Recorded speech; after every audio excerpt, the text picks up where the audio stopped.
बिस्मिल्लाहिर्रहमानिर्रहीम। आज के सेशन में हम डिस्कस करेंगे एनर्जी ऑफ इलेक्ट्रॉन जो किसी भी ऑर्बिट में है, उसकी एनर्जी को कैसे डिराइव किया जाए, उसकी एनर्जी को कैसे कैलकुलेट किया जाए। तो देखें, किसी भी इलेक्ट्रॉन के पास दो किस्म की एनर्जीज़ होती हैं। एक एनर्जी होती है उसकी काइनेटिक एनर्जी, क्योंकि वो क्या कर रहा है जी, मोशन कर रहा है, हरकत कर रहा है ऑर्बिट के अंदर। और एक उसकी पोटेंशियल एनर्जी है, क्योंकि उसकी न्यूक्लियस के साथ क्या होती है, अट्रैक्शन होती है। इस पे नेगेटिव चार्ज है, न्यूक्लियस पे पॉजिटिव चार्ज है, तो दोनों के अट्रैक्शन की वजह से इसके पास एक एनर्जी है जिसको क्या कहते हैं, पोटेंशियल एनर्जी। अब जो टोटल एनर्जी है दोनों की, दोनों जो एनर्जीज़ का सम है, वो टोटल एनर्जी होगी किसकी, इलेक्ट्रॉन की। कौन कौन सी, kinetic energy plus potential energy. अब आपने फिजिक्स के अंदर भी पढ़ा है कि काइनेटिक एनर्जी किसकी इक्वल होती है, हाफ एम वी स्क्वायर के। पोटेंशियल एनर्जी किसकी इक्वल है जी, पोटेंशियल एनर्जी इक्वल है, कहता है, work done in bringing the electron from an infinity to a point at the distance R from the nucleus. कहता है कि पोटेंशियल एनर्जी जो है ना, ये डिपेंड करती है किसके ऊपर, ये डिपेंड करती है कि आप न्यूक्लियस के करीब अगर इलेक्ट्रॉन किसी ऐसी पोजीशन से लाएं जहां पे उसके साथ इलेक्ट्रॉन की कोई इंट्रैक्शन नहीं थी, यानी न्यूक्लियस और इलेक्ट्रॉन के दरमियान कोई फोर्स ऑफ अट्रैक्शन नहीं है, ये न्यूक्लियस है, पॉजिटिव चार्ज है, और मैं उस पोजीशन से इसके करीब इस इलेक्ट्रॉन को लाऊंगा, तो इस पोजीशन तक लाने के लिए जहां पर इलेक्ट्रॉन की उसके साथ अट्रैक्शन स्टार्ट हो जाए, जितना वर्क मुझे करना पड़ेगा ये किसके बराबर होगा, पोटेंशियल एनर्जी के। ठीक है, इस तरह पोटेंशियल एनर्जी जो है वो वर्क डन की इक्वल है कि आपने कितना वर्क किया, और वर्क डन किसकी इक्वल है जी, पोटेंशियल एनर्जी। पोटेंशियल एनर्जी कितनी, आपने फोर्स लगाया, और फोर्स और उसने कितना डिस्टेंस तय किया उस पोजीशन पे आने के लिए जहां उसके और न्यूक्लियस के दरमियान अट्रैक्शन स्टार्ट हुई। ठीक है, इस तरह आप पीई को, पोटेंशियल एनर्जी को लिख सकते हैं F multiply by R, distance जो उसने कवर किया, क्योंकि वर्क का फार्मूला ही यही, डिस्टेंस और जो फोर्स है वो दोनों आप क्या करते हैं, मल्टीप्लाई करते हैं। अब यहाँ पे फोर्स जो है देखें, वो पहले डेरिवेशन इन एनर्जी डेरिवेशन के अंदर हमने कोलम्बिक फोर्स निकाली थी। कोलम्बिक फोर्स वहाँ से इक्वल थी Z E square divided by 4 pi epsilon naught R square, वो आप वहाँ पे देख सकते हैं, मल्टीप्लाई बाई ये आर। अब यहाँ पे देखें तो ये आर स्क्वायर और आर, एक आर स्क्वायर के साथ क्या हो जाएगा, कैंसिल, सिर्फ एक आर रह जाएगा जो आपको नज़र आ रहा है। तो यहाँ पोटेंशियल एनर्जी कितनी आ जाएगी, Z E square divided by 4 pi epsilon naught R. अब यहाँ पे एक नेगेटिव साइन भी आपको दिखाई दे रहा है। ये नेगेटिव साइन किस लिए, कहते हैं ये इसलिए है कि पोटेंशियल एनर्जी डिक्रीज होगी जब इलेक्ट्रॉन एक इनफाइनाइट पोजीशन से उस पॉइंट पर आप लाएंगे जहाँ पे उसकी न्यूक्लियस के साथ क्या होगी, अट्रैक्शन होगी एट अ डिस्टेंस आर, एक ख़ास डिस्टेंस पे आर। पोटेंशियल एनर्जी कैसे डिक्रीज होगी, तो याद रखें, पोटेंशियल एनर्जी का डिपेंड है किसके ऊपर, अट्रैक्शन के ऊपर। जिस पॉइंट पे बॉडी के दरमियान, दो बॉडीज़ के दरमियान अट्रैक्शन स्टार्ट हो जाए, उस वक़्त पोटेंशियल एनर्जी क्या होना शुरू हो जाती है, कम होना शुरू हो जाती है। ये बात शायद पहले भी मैं समझा चुका हूँ कि अट्रैक्शन जितनी ज़्यादा होती है, एनर्जी उतनी फाल करनी शुरू हो जाती है। जैसे ज़मीन है ना, ज़मीन की एक सरफेस है, इस ज़मीन की सरफेस से अगर आप एक बॉडी को ऊपर की तरफ उठाएं, तो देखिए इस बॉडी के दरमियान और इस बॉडी और ज़मीन के दरमियान जो फोर्स ऑफ अट्रैक्शन है वो क्या होना शुरू हो जाएगी, ऊपर की तरफ जाते हुए कम होना शुरू हो जाएगी।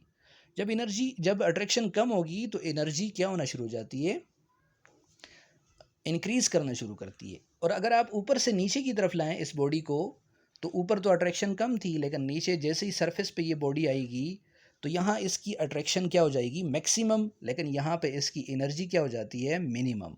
तो यही बात है, तो पोटेंशियल एनर्जी का ये मतलब है। अब आप दोनों की वैल्यूज़ पुट कर दें, ई जो है किसके इक्वल था, kinetic energy plus potential energy. तो kinetic energy half M we square, potential energy Z E square divided by 4 pi epsilon naught r. चूँकि प्लस जो था वो यहाँ पे माइनस के साथ प्लस होके क्या हो जाएगा, प्लस इंटू माइनस क्या ही हो जाएगा, माइनस हो जाएगा। अब कहते हैं now substituting the value of M we square from equation 2.5 into equation 2.12। अब एम वी स्क्वायर के लिए पहली जो डेरिवेशन हमने रेडियस वाली की थी पहली एप्लीकेशन में, वो आप देख सकते हैं अपनी बुक में, तो वहाँ पे एम वी स्क्वायर की एक वैल्यू आ रही थी। और वो एम वी स्क्वायर की वैल्यू क्या आ रही थी, Z square divided by 4 pi epsilon naught r value आ रही थी।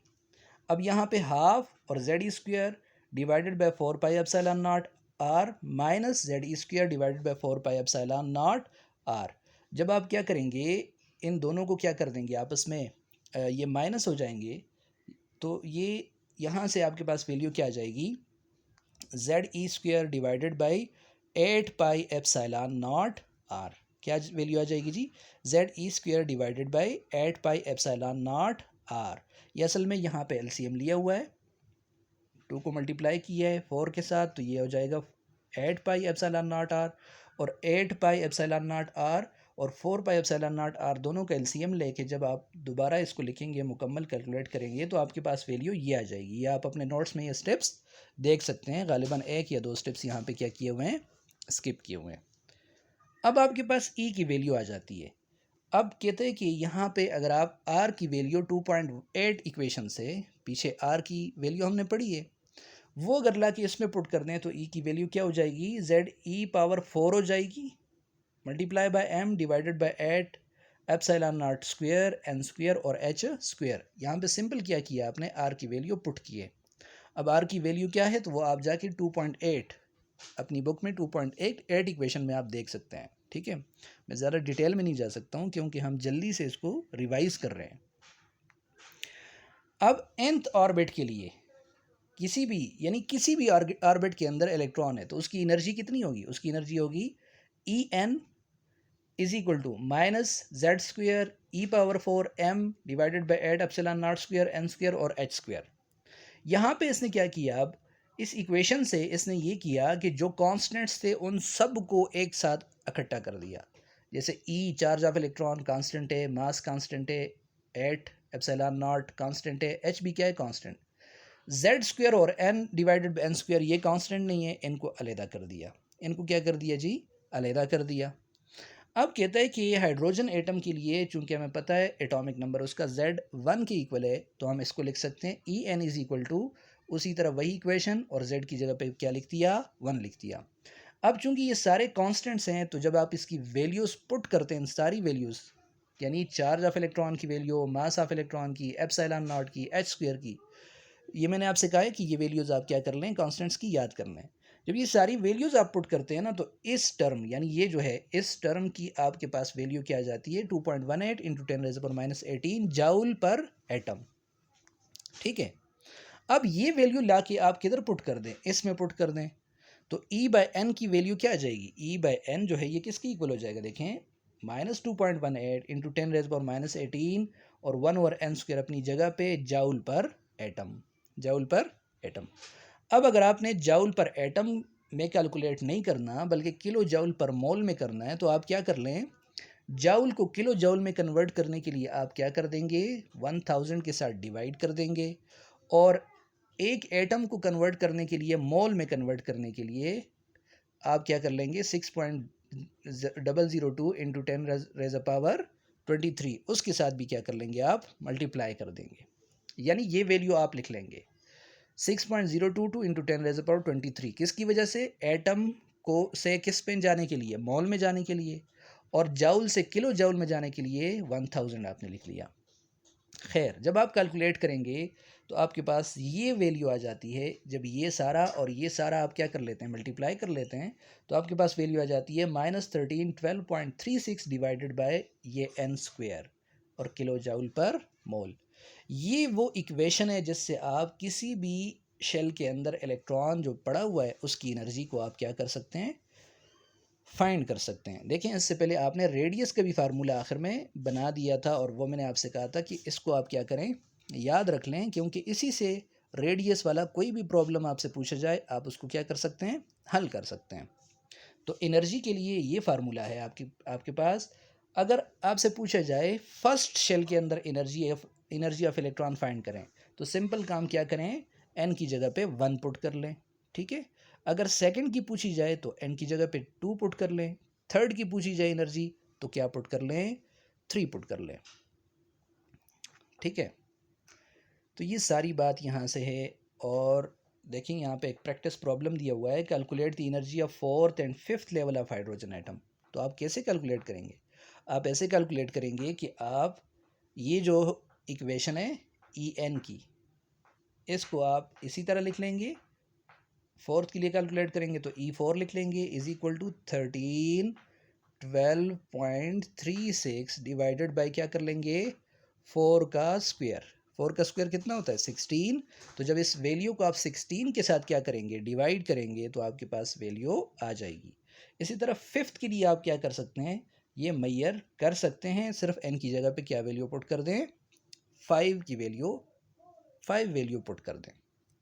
एनर्जी डिफरेंस की जहाँ तक बात है तो इस पे आपसे ये लंबी डेरिवेशन तो नहीं पूछी जा सकती, इसकी ज़रूरत नहीं है, लेकिन आप कम से कम ये इक्वेशन याद रख लें कि दो लेवल्स के दरमियान अगर एनर्जी का डिफरेंस पूछा जाए तो उसके लिए फार्मूला क्या होगा, डेल्टा ई 1312.36 वही वैल्यू, और यहाँ पे गौर करें ज़रा 1/n1 स्क्वायर। n1 स्क्वायर का मतलब क्या है, n1 से मुराद है lower shell minus 1/n2 square, n2 से मुराद क्या है, अपर शेल। ठीक है, यानी आपसे कहा जाए कि n1 की एनर्जी इतनी है या n1 से इलेक्ट्रॉन जो है वो n2 में चला गया, तो बताओ कि इनके दरमियान एनर्जी का डिफरेंस कितना होगा, कितनी एनर्जी एब्जॉर्ब हुई है या कितनी एनर्जी रिलीज़ हुई है। अगर आपसे इस तरह का सवाल पूछा जाए तो वहाँ पे आपने डेल्टा n फाइंड करना होता है, और उसके लिए फार्मूला ये है। ये फार्मूला भी ज़रा देख लें। इसी तरह फ्रीक्वेंसी, वेवलेंथ और वेव नंबर की बातें हैं, तो इसके लिए फार्मूला आप जहन में रखें कि फ्रीक्वेंसी के लिए आप क्या फार्मूला यूज़ करेंगे, delta E is equal to H nu. Delta E is equal to H nu. जब z इज इक्वल टू 1 होगा तो डेल्टा ई किसके बराबर होगा, डेल्टा ई इसके बराबर होगा, डेल्टा ई इसके इक्वल है। और यहाँ से देखें डेल्टा ई की वैल्यू आपके पास क्या आ जाएगी, delta E is equal to H nu is equal to, ये सारी वैल्यू किसकी है, डेल्टा ई की है। तो आप यहाँ से एक इक्वेशन बना सकते हैं कि एच न्यू जो है, एच न्यू वो किसके बराबर है, इस पूरी वैल्यू के बराबर है। अब आपने न्यू यानी फ्रीक्वेंसी की वैल्यू क्या करनी है, फाइंड करनी है, तो एच को उस तरफ ले जाएं तो आपके पास न्यू की वैल्यू आ जाती है। ठीक है, जैसे इसने किया हुआ भी है, यहाँ पे आप देख सकते हैं। ठीक है, फ्रीक्वेंसी इस तरह इसने कैसे फाइंड की है, H nu is equal to, देखें यही इक्वेशन है, एच को इस तरफ ले आया तो एच स्क्वायर था पहले, अब क्या हो गया, एच क्यूब हो गया। इसी तरह वेव नंबर को आप फाइंड कर सकते हैं। वेव नंबर क्या होता है, वेव नंबर होता है सी इज इक्वल टू, आपको पता है ये relation new into lambda, new into lambda. और जो फ्रीक्वेंसी है, फ्रीक्वेंसी ये किसके इक्वल है, सी ओवर लेमडा के, सी ओवर लेमडा के। और यहाँ से आप लिख सकते हैं न्यू इज इक्वल टू, इसको मैं ऐसा लिख सकता हूँ 1/λ इंटू सी। और आपको पता है 1/λ किसकी इक्वल है, ये इक्वल है वेव नंबर के, वेव नंबर के। तो आप यहाँ पे 1/λ की जगह पे आप क्या पुट कर लें, आप वेव नंबर की वैल्यू पुट कर दें। वेव नंबर को इससे ज़ाहिर करते हैं न्यू बार से, तो आपके पास क्या आ जाएगा, frequency is equal to 1/λ into c, और सी अपनी जगह पे और 1/λ की जगह पे क्या पुट कर दिया, न्यू बार। तो ये हो गया frequency is equal to c into nu bar. अब आपने न्यू बार अगर फाइंड करना है, वेव नंबर फाइंड करना है, तो वेव नंबर का फार्मूला क्या हो जाएगा, wave number is equal to frequency divided by c, और frequency divided by c is equal to क्या हो जाएगा, 1/λ हो जाएगा, और सी की वैल्यू उसी तरह आपके पास बरकरार रहेगी। तो ये इक्वेशन आपके पास आ जाती है। ठीक है, और चूंकि यहाँ पे एक और चीज़ है, ये सारे जो कि ये कांस्टेंट हैं, इसको एक और नाम दिया जाता है रेडबर्ग कांस्टेंट। तो रेडबर्ग कांस्टेंट की वैल्यू भी आपको याद होनी चाहिए। तो आप इस इक्वेशन को कहते हैं तब इस तरह भी लिख सकते हैं कि वेव नंबर जो है वो किसकी इक्वल है, रेडबर्ग कांस्टेंट की value into 1/n² minus 1/n2।